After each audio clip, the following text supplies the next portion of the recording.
So what are they doing? What you just saw are the coolest monkeys, Monkey 1 and Monkey 2 in Burnaby Forest. In the animal world, monkeys use the way of trade to exchange the fruits to get all kinds of fruits.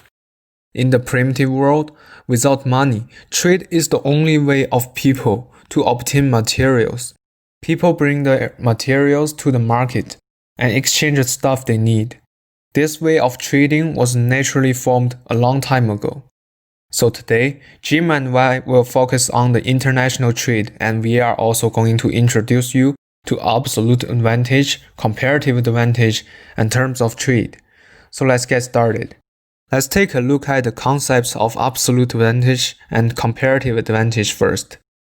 An individual has an absolute advantage in an activity if he or she can do it better than other people.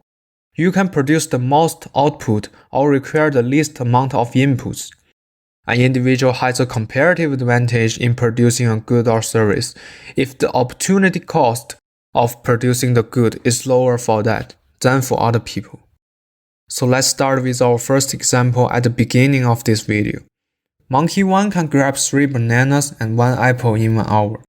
And Monkey 2 can grab 4 bananas and 1 apple in 1 hour.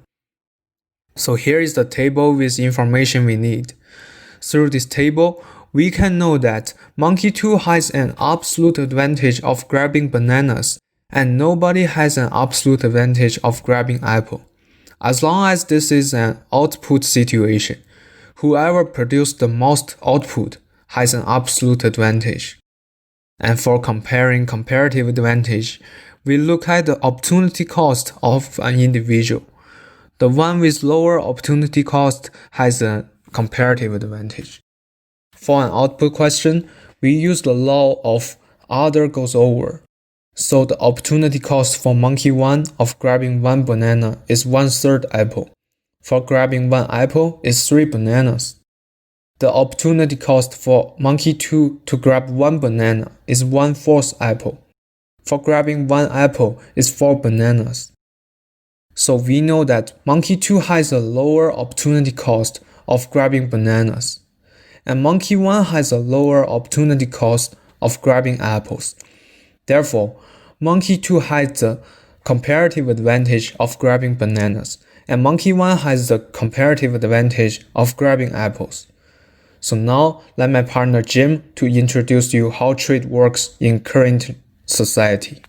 So in the modern world, trade is a basic economic concept involving the buying and the selling of goods and services. Trade can take place within an economy between countries or producers or consumers.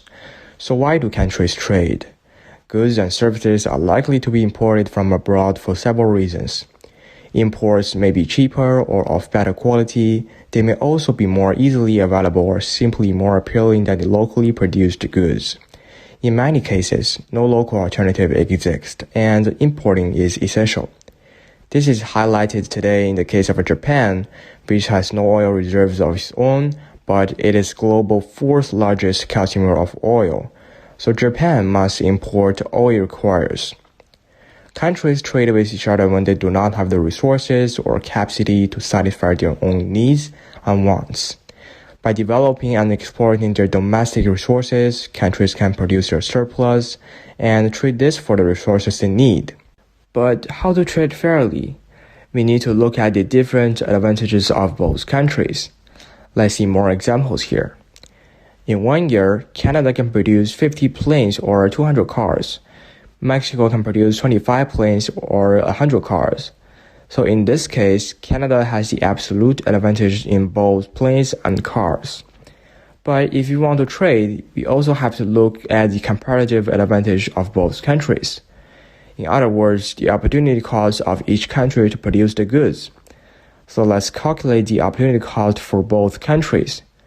In this output question, we let the other goes on top. So we can see the opportunity cost for Canada to produce 1 plane is 10 cars. And for Mexico is 4 cars.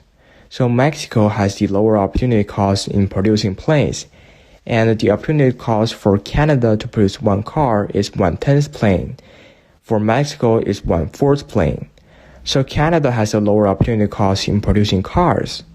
Canada should specialize in producing cars and Mexico should specialize in producing planes and trade with each other. In this way, we can make both countries more efficient.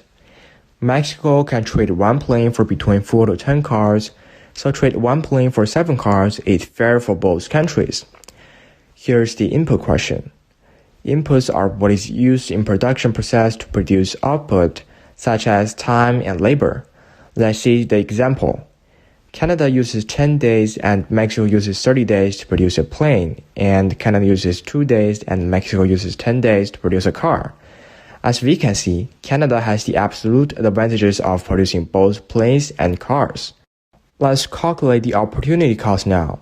For input questions, we put the other at the bottom, so as you can see, the opportunity cost for Canada to produce a plane is 5 cars, and for Mexico is 3 cars. The opportunity cost for Canada to produce a car is 1/5 plane, and for Mexico is 1/3 plane. So Canada has the comparative advantage in producing cars, and Mexico has the comparative advantage in producing planes. To make it fair, Mexico should trade one plane for 4 cars. Thank you.